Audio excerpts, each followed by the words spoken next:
Hello दोस्तों, मैं doctor Najmul Huda, senior orthopaedic consultant, sunshine hospital and trauma centre. दोस्तों, आज हम बात करेंगे ऑस्टियोआर्थराइटिस, घुटनों की दर्द या ऑस्टियोआर्थराइटिस के बारे में।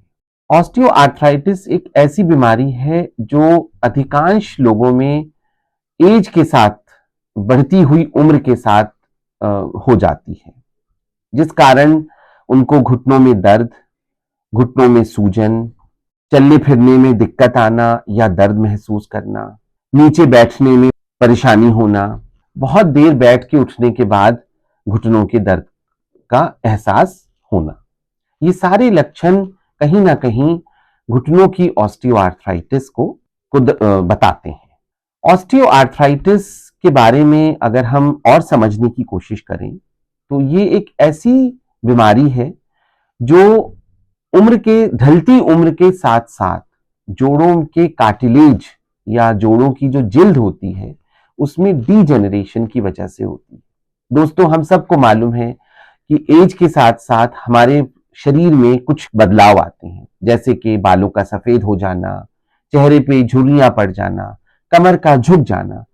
उन्हीं बदलाव में से एक बदलाव है ऑस्टियोआर्थराइटिस ऑफ द नी, यानी कि घुटनों की ऑस्टियोआर्थराइटिस। अब सवाल ये पैदा होता है कि ऑस्टियोआर्थराइटिस में होने वाली दिक्कतों से किस तरह से बचा जाए और इनका उपचार किस तरह किया जाए। दोस्तों, बचने के लिए सबसे जरूरी है कि हमारा वेट, शरीर का वजन जो है वो एक तय सीमा के अनुसार ही होना चाहिए। जितना ज्यादा वजन होगा घुटनों पे उतना ज्यादा लोड पड़ेगा और वो घुटने उतनी ही जल्दी और उतने ही ज्यादा घिसने लगेंगे।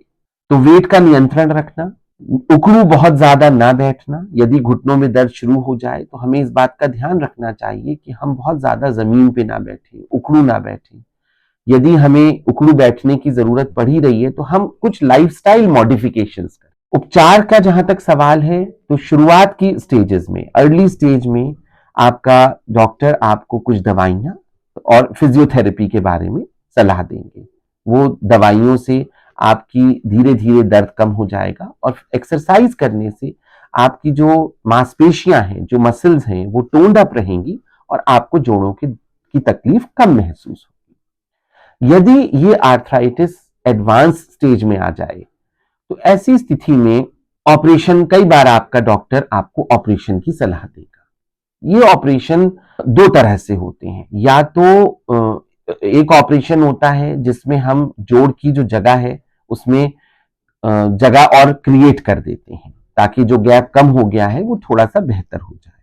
और दूसरा जो ऑपरेशन है वो है कृत्रिम जोड़ प्रत्यारोपण, यानी कि आर्टिफिशियल नी रिप्लेसमेंट। ये दोनों ही ऑपरेशन बहुत ही कामयाब ऑपरेशन हैं और इनके बारे में जो भी भ्रांतियां फैली हुई हैं, नई टेक्निक के साथ, नए जोड़ के डिजाइन, इम्प्लांट डिजाइन के साथ अब ये परेशानियां, ये कमियां दूर की जा चुकी हैं और नी रिप्लेसमेंट आज के जमाने की एक बहुत ही आधुनिक और रिवॉर्डिंग सर्जरी बन गई है। यदि आपको कोई भी घुटने से संबंधित कोई भी प्रॉब्लम हो तो आप अपने डॉक्टर से सलाह लें और इसको, परेशानी को नजरअंदाज ना करें। धन्यवाद।